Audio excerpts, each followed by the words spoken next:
17-year-old Marcus thought he was completely alone.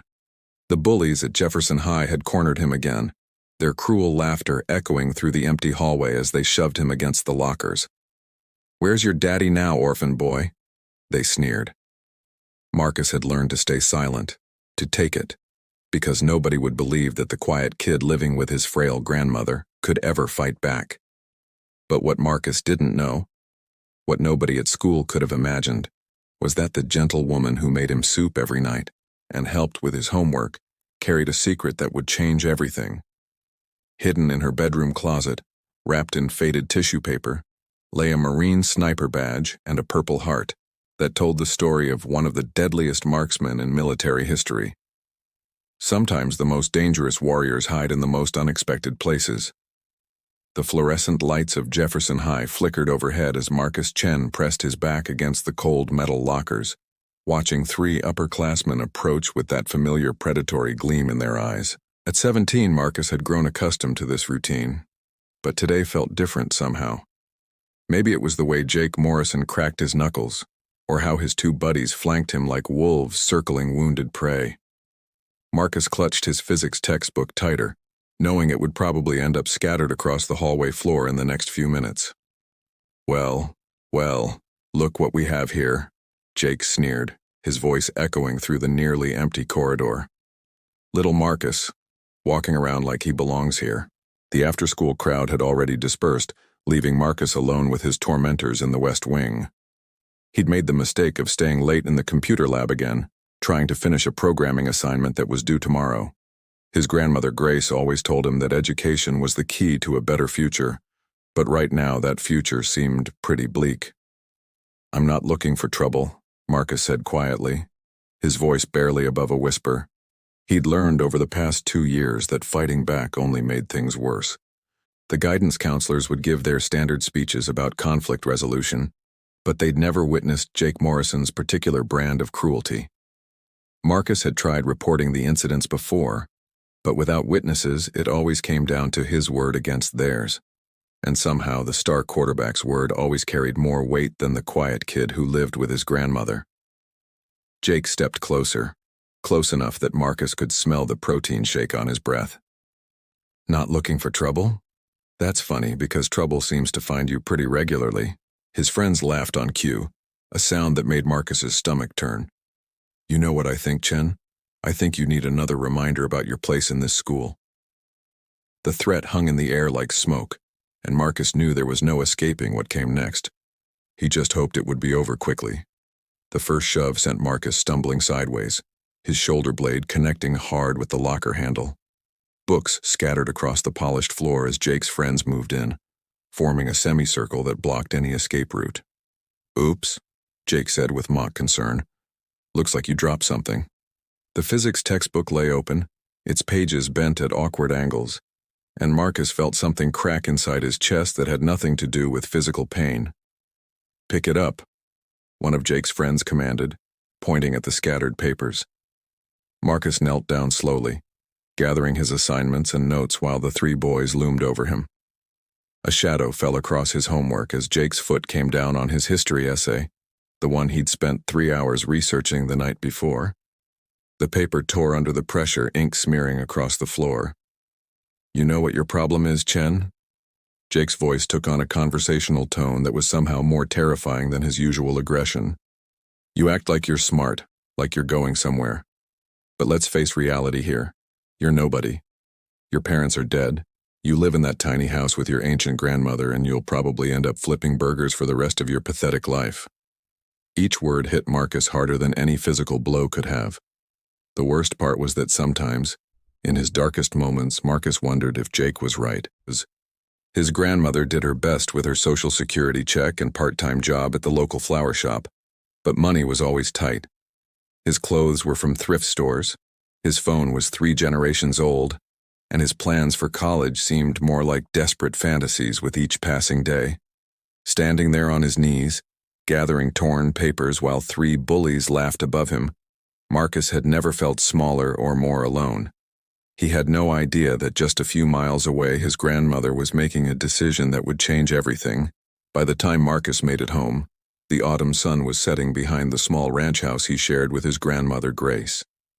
The porch light cast a warm yellow glow across the front steps, and through the kitchen window, he could see her moving around, probably preparing dinner. For a moment he hesitated at the front door, checking his reflection in the glass. His shirt was wrinkled but not torn, and he'd managed to clean most of the dirt from his hands in the school bathroom. If he was careful, maybe she wouldn't notice anything was wrong. "Marcus, honey, is that you?"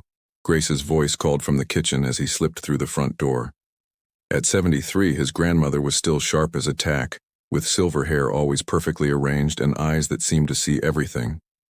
She'd raised him since he was 5, after his parents died in a car accident, and she had an uncanny ability to read his moods.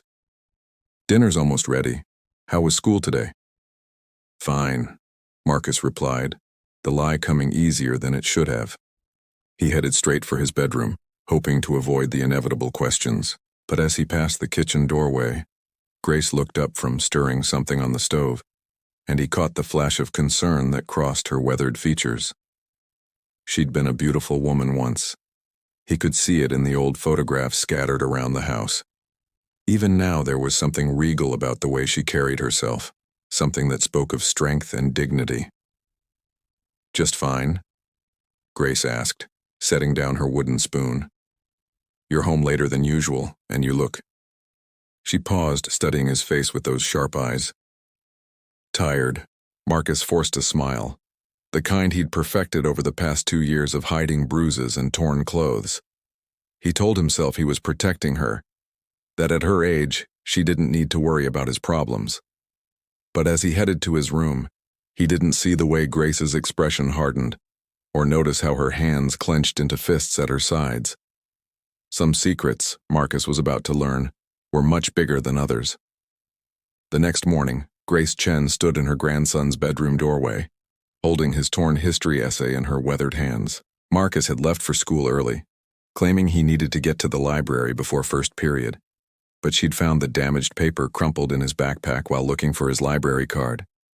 The careful research on World War II veterans was smeared with dirt and footprints, and Grace's heart clenched as she recognized the signs she'd been trying to ignore for months.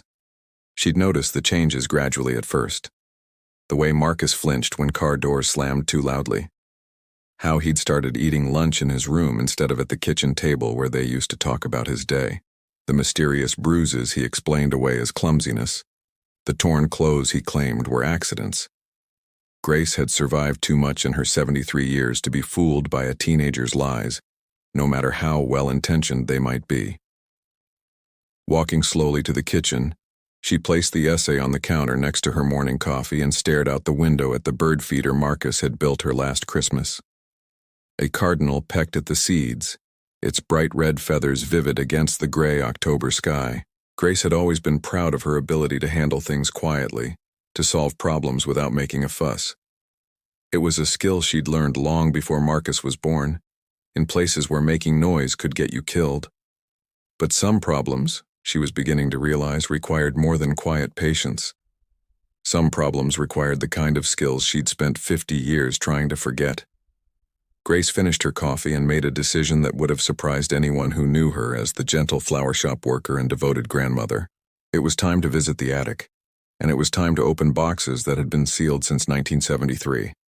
The pull-down stairs to the attic creaked under Grace's weight as she climbed slowly into the dusty space above her bedroom.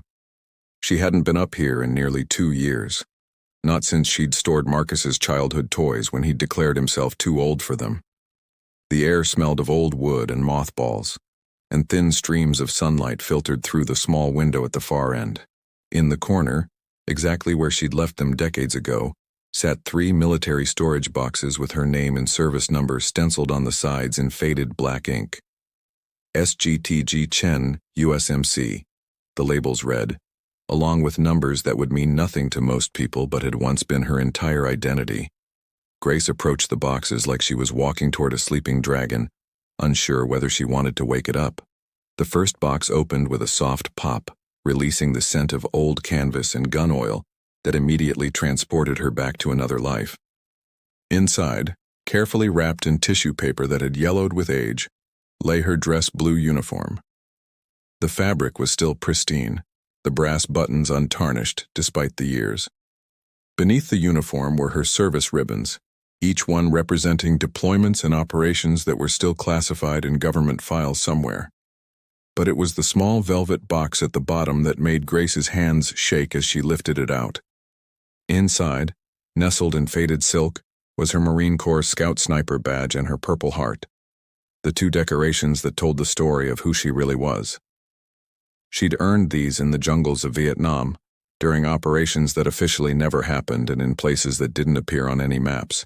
For 3 tours of duty, she'd been one of the deadliest marksmen in military history, and absolutely no one in her current life had any idea.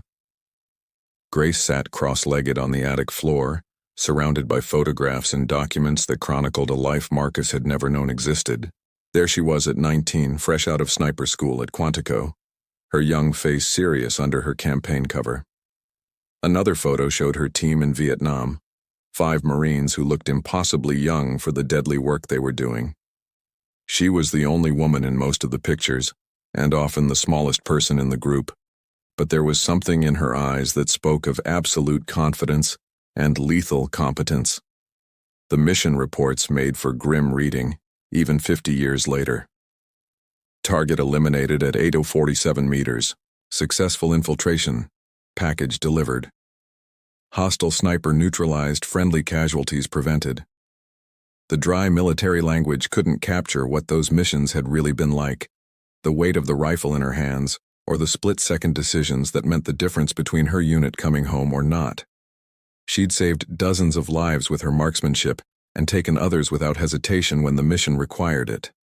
But it was the letter from her commanding officer that brought tears to Grace's eyes as she read it again.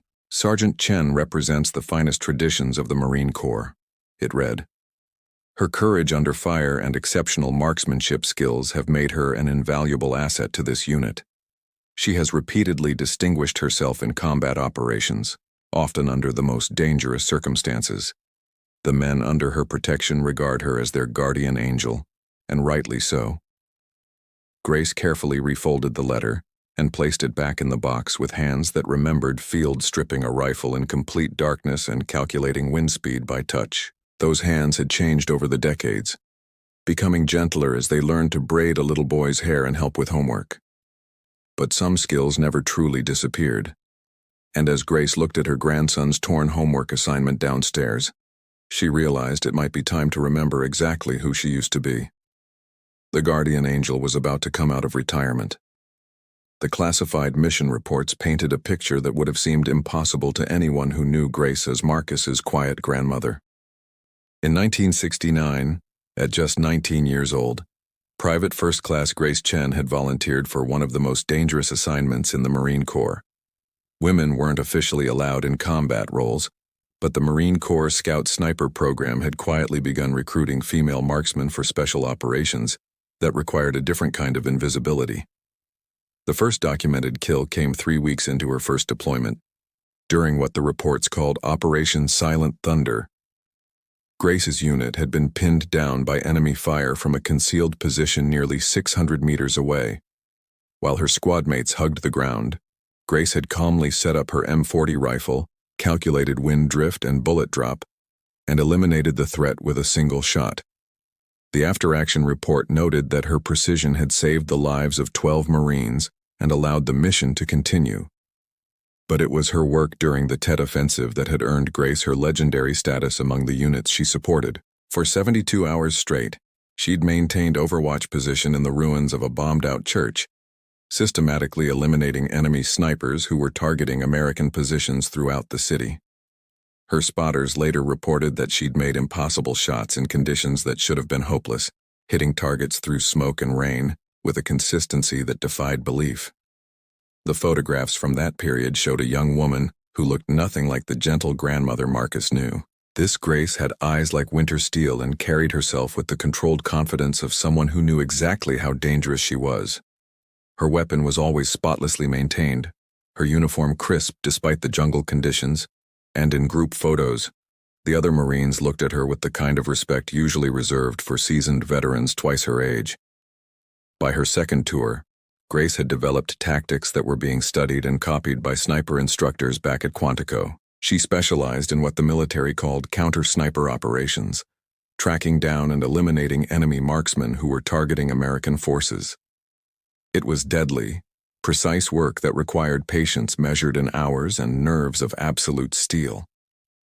Grace excelled at it in ways that bordered on the supernatural. Her personal record was a confirmed kill at 1,043 meters during Operation Phoenix Dawn, a shot made in crosswinds that should have made accuracy impossible. The target was an enemy sniper who had been terrorizing a firebase for 3 days, picking off anyone who showed themselves in daylight. Grace had studied his pattern, identified his position, and eliminated him with a single round that her spotter later described as an act of God disguised as marksmanship.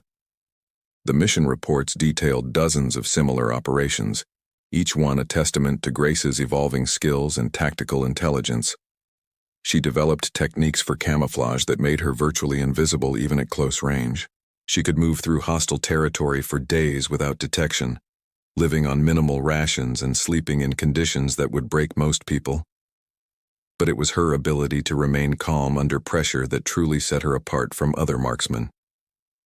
During the siege of Firebase Charlie, Grace had maintained her position for 6 days while the base was under constant attack. Enemy forces had overrun the outer perimeter, and she found herself alone behind enemy lines with nothing but her rifle and the knowledge that dozens of American lives depended on her accuracy. The casualty reports from that week told the story of an enemy force that seemed to be fighting a ghost, their own snipers and officers disappearing with mechanical precision until they finally withdrew in confusion and fear. The Purple Heart had come during Grace's third and final tour, during an operation so classified that most of the documents were still redacted even in her personal files. What was clear from the available records was that Grace had been part of a deep reconnaissance mission that had gone badly wrong. Her team had been compromised deep in enemy territory, and she'd volunteered to provide covering fire while the others extracted to safety. For 18 hours, Grace had held off an entire enemy company from a position that offered minimal cover and no escape route. She'd been hit twice, once in the shoulder and once in the leg, but had continued engaging targets until a Marine rescue helicopter could reach her position. The pilot's report noted that when they'd finally extracted her, she was still conscious and asking about the status of her squad mates. The doctors at the field hospital had been amazed that she'd survived her injuries, let alone continued fighting with them.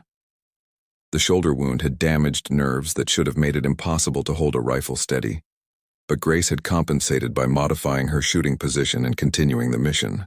It was the kind of adaptation under pressure that military instructors would later use as a textbook example of Marine determination. But perhaps the most telling document in Grace's file was the recommendation for promotion to staff sergeant that had come with her medical discharge. Her commanding officer had written, "Sergeant Chen represents everything that is finest about the Marine Corps. Her courage, skill, and dedication to her fellow Marines is without equal.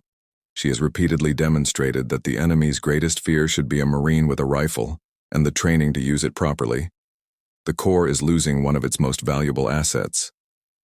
Grace had turned down the promotion and requested discharge instead, telling her officers that she'd seen enough war for one lifetime. But as she sat in her attic reading these records 50 years later, she realized that some wars never really ended. They just moved to different battlefields, like the hallways of Jefferson High School, where her grandson faced enemies that seemed just as threatening to a 17-year-old boy as the Viet Cong had been to a 19-year-old girl with a rifle.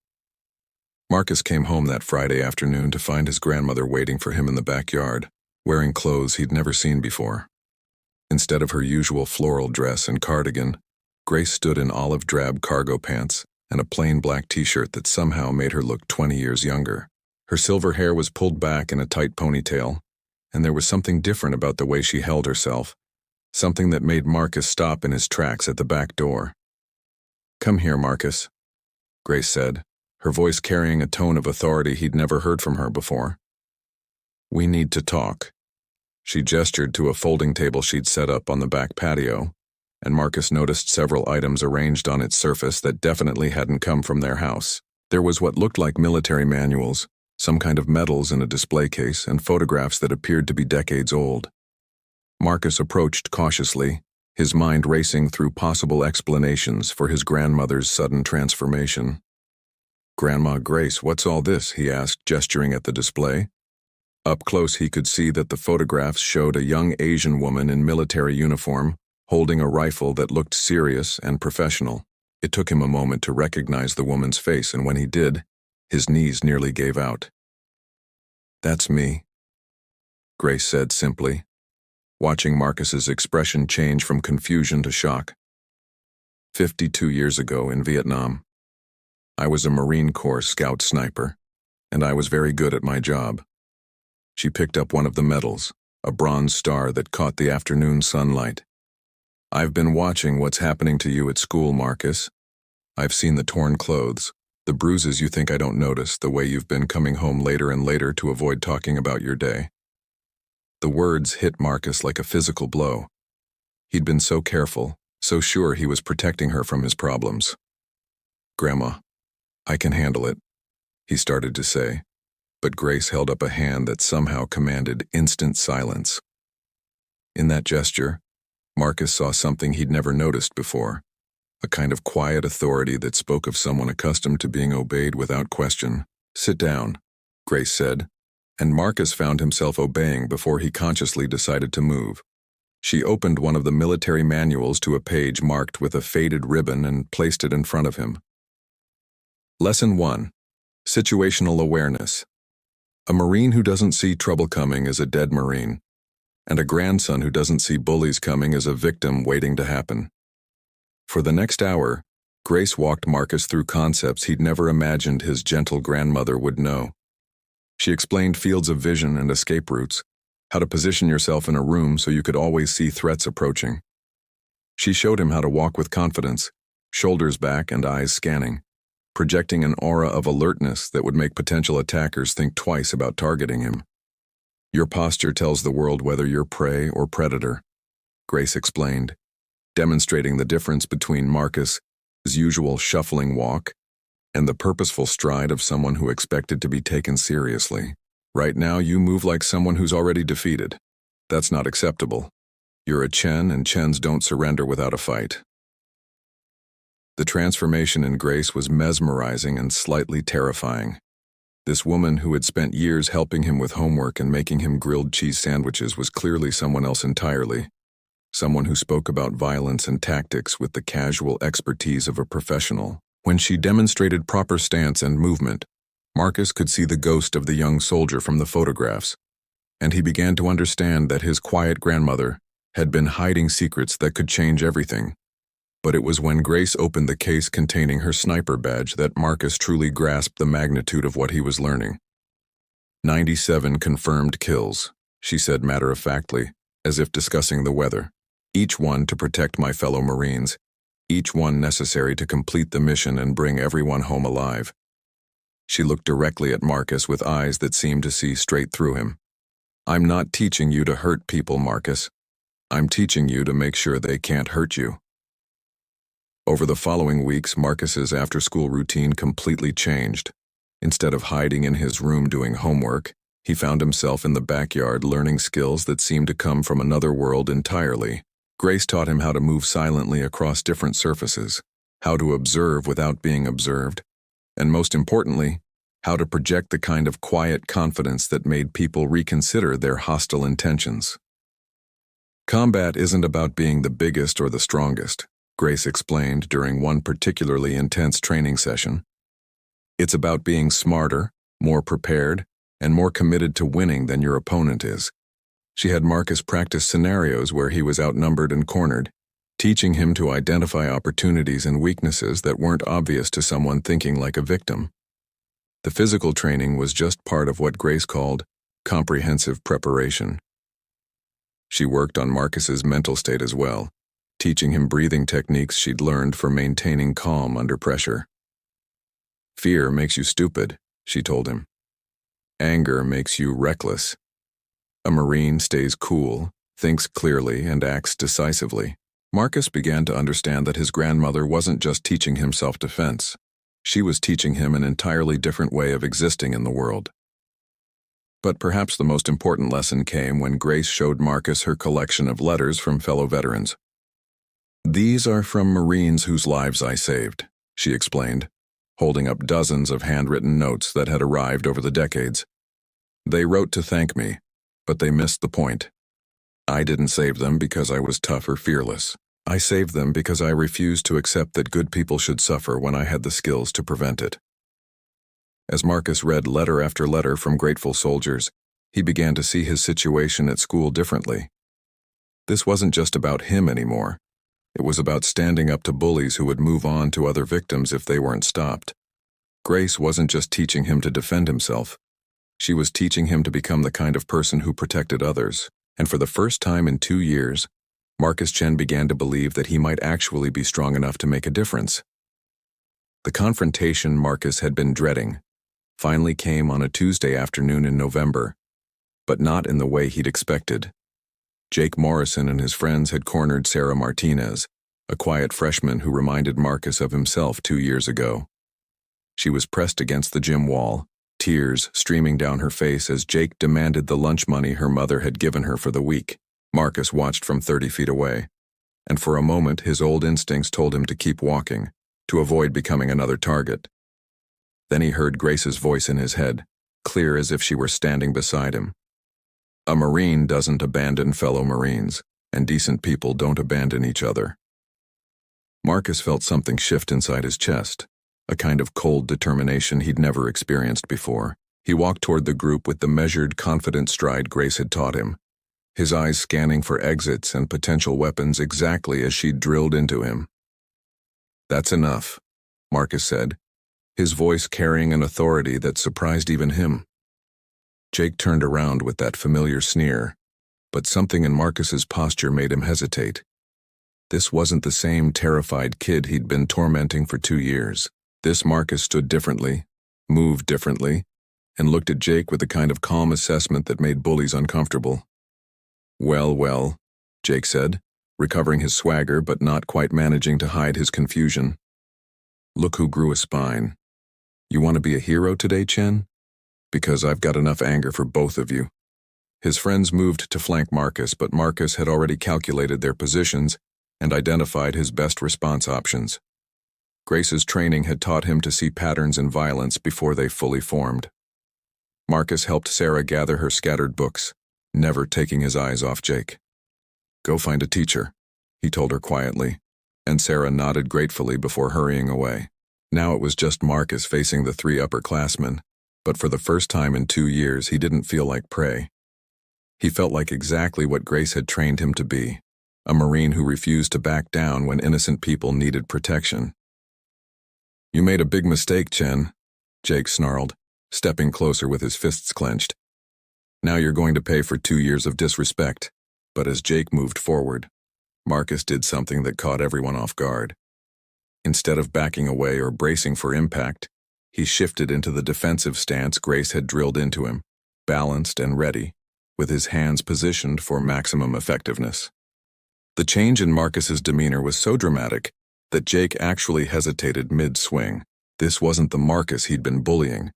This was someone else entirely, someone who moved with trained precision and looked at Jake with the cold calculation of a predator evaluating prey. "I don't want to fight you, Jake," Marcus said calmly, "but I'm not going to let you hurt Sarah or anyone else." When Jake finally committed to his attack, Marcus was ready. 2 years of systematic bullying had taught him exactly how Jake fought, and 6 weeks of Grace's training had taught him how to counter it. Marcus deflected Jake's wild swing, used his momentum against him, and put the larger boy on the ground with a technique that was so smooth and professional that it looked almost effortless. Jake's friends rushed forward, but they found themselves facing someone who moved like he'd been trained by a professional warrior, because that's exactly what had happened. Marcus didn't fight them so much as manage them, using their own aggression and poor technique against them while staying calm and controlled. Within 30 seconds, all 3 bullies were on the ground, more shocked than hurt, staring up at Marcus with expressions of complete bewilderment. But the real surprise came when Principal Harrison arrived, drawn by reports of a fight in the gym hallway. He found Marcus standing calmly over 3 disheveled upperclassmen, his clothes barely wrinkled and his breathing perfectly steady. And behind Principal Harrison, walking with the measured pace of someone accustomed to command authority, came Grace Chen, wearing her marine dress blue uniform for the first time in 50 years. The sight of Grace in her military uniform stopped every conversation in the hallway. The dress blues fit her perfectly despite the decades, the brass buttons gleaming and the service ribbons creating a rainbow of colors across her chest. But it was the way she carried herself that truly commanded attention, the bearing of someone who had earned the right to walk into any room and expect immediate respect. "Principal Harrison," Grace said, her voice carrying the tone of someone accustomed to briefing senior officers, "I believe we need to discuss the ongoing harassment my grandson has been experiencing at your school." She gestured to Jake and his friends who were still sitting on the floor looking stunned. These young men have been systematically bullying Marcus for 2 years, and today they escalated to targeting other students. Principal Harrison, who had been prepared to lecture Marcus about fighting on school grounds, found himself completely off balance. The woman standing before him radiated authority in a way that made him instinctively straighten his shoulders and listen more carefully. "Ma'am, I wasn't aware that Marcus was experiencing ongoing harassment. If you could provide some documentation." Grace reached into her jacket and pulled out a small notebook filled with dates, times, and detailed descriptions of every incident Marcus had tried to hide from her. "I've been documenting the pattern of abuse for the past month," she said, handing him the notebook. "What happened today was self-defense after these students cornered a freshman girl and demanded her lunch money. My grandson intervened to protect her, which is exactly what any decent person should do." As Principal Harrison flipped through Grace's meticulous records, Jake finally found his voice. "She can't prove any of that," he said, but his usual arrogance was nowhere to be found. Something about Grace's presence made him sound like a child making excuses to his mother. Grace turned to look at Jake with the same calm assessment she'd once used to evaluate enemy positions, and Jake actually took a step backward. "Son," Grace said, her voice quiet but carrying absolute authority, "I spent 3 tours in Vietnam protecting people who couldn't protect themselves. I've dealt with enemies far more dangerous than a spoiled teenager who thinks intimidating smaller kids makes him tough." She stepped closer to Jake and, despite being half his size and 3 times his age, somehow made him seem small and insignificant. "The bullying stops today. Permanently. Because if it doesn't, you'll discover that some grandmothers are more dangerous than you could possibly imagine." Word of the confrontation spread through Jefferson High like wildfire, but the story that emerged was far more complex than a simple schoolyard fight. By the next morning, everyone knew that Marcus Chen's quiet grandmother was a decorated Marine veteran, and the sight of her in dress blues standing over 3 humbled bullies had become the stuff of instant legend. Students who had never paid attention to Marcus suddenly looked at him with curiosity and respect, wondering what other secrets the Chen family might be hiding. Principal Harrison had spent the evening researching Grace's military record, and what he'd found had left him speechless. Phone calls to the Marine Corps had confirmed that Sergeant Grace Chen was indeed a decorated combat veteran with a service record that was still partially classified. Her commanding officers had used words like exceptional, fearless, and irreplaceable to describe her contributions to operations that had saved countless American lives. The next morning brought an unexpected assembly where Principal Harrison addressed the entire student body about respect, bullying, and the hidden heroes who lived among them. He didn't mention Grace by name, but his speech about veterans who had sacrificed to protect others rang through the auditorium with unusual sincerity. Marcus sat in the front row, still processing the dramatic change in how his classmates were treating him. Jake Morrison and his friends had been suspended pending a full investigation into their bullying activities, and other students were already coming forward with their own stories of harassment. It turned out that Marcus hadn't been their only victim, just the one who had finally learned to fight back. Sarah Martinez had found the courage to report the lunch money extortion, and her testimony was corroborating everything Grace had documented in her careful notes. But the most surprising development came when Mrs. Rodriguez, the school counselor, approached Marcus after the assembly with tears in her eyes. "I owe you and your grandmother an apology," she said. "I should have taken your reports more seriously, should have investigated more thoroughly. What your grandmother did yesterday took more courage than I've shown in 30 years of education." The recognition of Grace's service spread beyond the school walls when a local reporter caught wind of the story. Within a week, the regional newspaper ran a front-page article titled, "Hidden Hero, Local Grandmother's Military Service Revealed." The piece detailed Grace's combat record while respecting the classified aspects of her service, painting a picture of a woman who had served her country with distinction before quietly dedicating herself to raising her grandson. Veterans groups throughout the region began reaching out to Grace, inviting her to speak at events and participate in ceremonies honoring female combat veterans. The VFW post downtown, which had been struggling with declining membership, suddenly found itself revitalized as younger veterans learned about Grace's story and wanted to meet the legendary sniper who had been living anonymously among them. Marcus watched his grandmother handle the attention with the same quiet dignity she brought to everything else in her life. She accepted invitations to speak about her service, but always steered the conversation toward the importance of supporting current veterans and preventing bullying in schools. Grace had never sought recognition for her military achievements, but she was willing to use that recognition to help others. The most meaningful recognition came from an unexpected source when Marcus's history teacher, Mr. Peterson, asked Grace to be a guest speaker for his unit on the Vietnam War. Grace agreed, but only if Marcus could help her prepare the presentation. For 2 weeks they worked together organizing photographs and documents, and Marcus learned even more about his grandmother's incredible service record and the sacrifices she'd made for her country. Standing at the front of Mr. Peterson's classroom, Grace spoke about war not as an adventure or a political statement, but as a series of individual moments when people chose to protect each other or abandon each other. Her presentation was powerful precisely because it was understated, focusing on the human cost of conflict and the responsibility everyone had to look out for those who couldn't protect themselves. The classroom was completely silent as she spoke, and several students wiped away tears. 6 months later, the transformation at Jefferson High was complete and permanent.